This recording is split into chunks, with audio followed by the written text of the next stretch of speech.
Hello friends, నేను మీ బాంబే భారతక్కను. సాయంకాలం పూట ఏదైనా చట్పటాగా తినాలి అంటే ఇలా బఠానీ చాట్ చేసుకొని తినండి.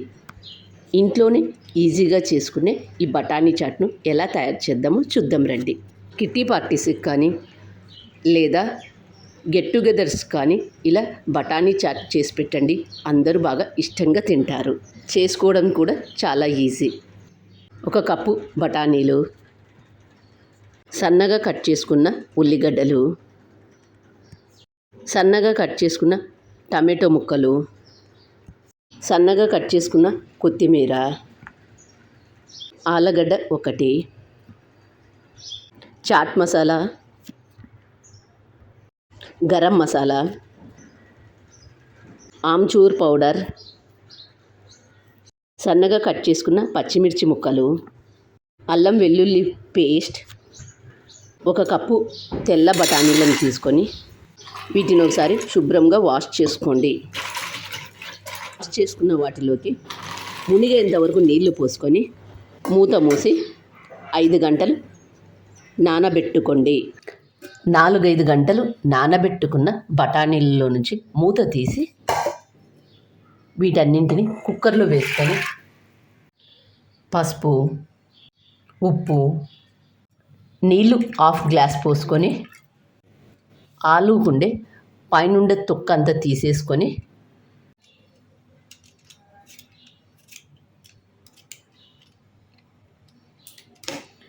ఇలా తీసుకున్న ఆలును కుక్కర్లో పెట్టుకొని మూత మూసి గ్యాస్ ఆన్ చేసి కుక్కర్ పెట్టుకోవాలి. కుక్కర్కు 5 విజిల్స్ వచ్చిన తర్వాత గ్యాస్ ఆఫ్ చేసుకోండి.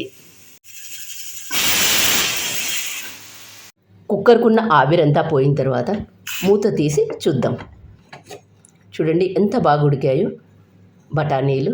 ఇలా ఉడికించుకోండి.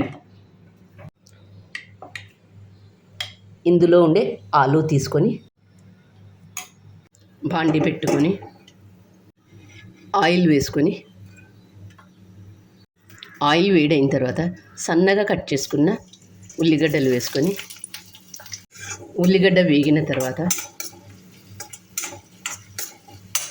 సన్నగా కట్ చేసుకున్న టమాటో ముక్కలు వేసుకొని పచ్చిమిర్చి ముక్కలు, కరివేపాకు,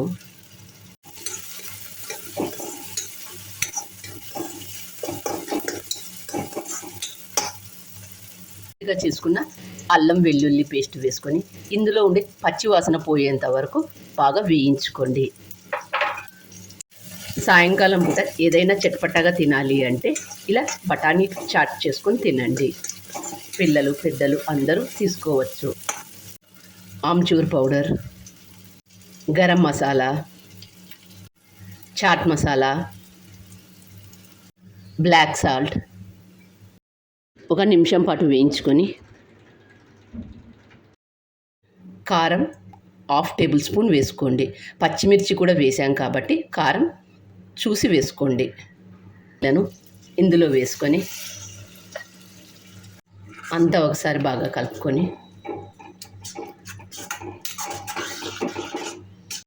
కొద్దిగా నీళ్లు పోసుకొని ఉడికించుకున్న ఆలును స్మాష్ చేస్తూ వేసుకోండి. 2 నిమిషాల పాటు బాగా ఉడికించుకున్న తర్వాత గ్యాస్ ఆఫ్ చేసుకోండి. ఒక సర్వింగ్ బౌల్లోకి తీసుకొని అందులో సన్నగా కట్ చేసుకున్న ఉల్లిగడ్డలు, సన్నగా కట్ చేసుకున్న టమాటో ముక్కలు, సన్నగా కట్ చేసుకున్న కొత్తిమీర, బారిక్ సేవ్ ఇలా సర్వ్ చేసుకొని తింటే ఎంతో బాగుంటుంది. బఠానీ చాట్ను ఇంట్లోనే ఈజీగా ఇలా చేసుకోండి. బఠానీ చాట్ను మీరు కూడా ఇంట్లో తప్పక ట్రై చేయండి. మరి మీకు ఎలా వచ్చిందో నాకు కామెంట్ చేసి చెప్పండి. నా ఛానల్ కొత్తగా చూసేవాళ్ళు సబ్స్క్రైబ్ చేసుకోండి. మరొక కొత్త రెసిపీతో మీ ముందుకు వస్తాను. Thank you for watching.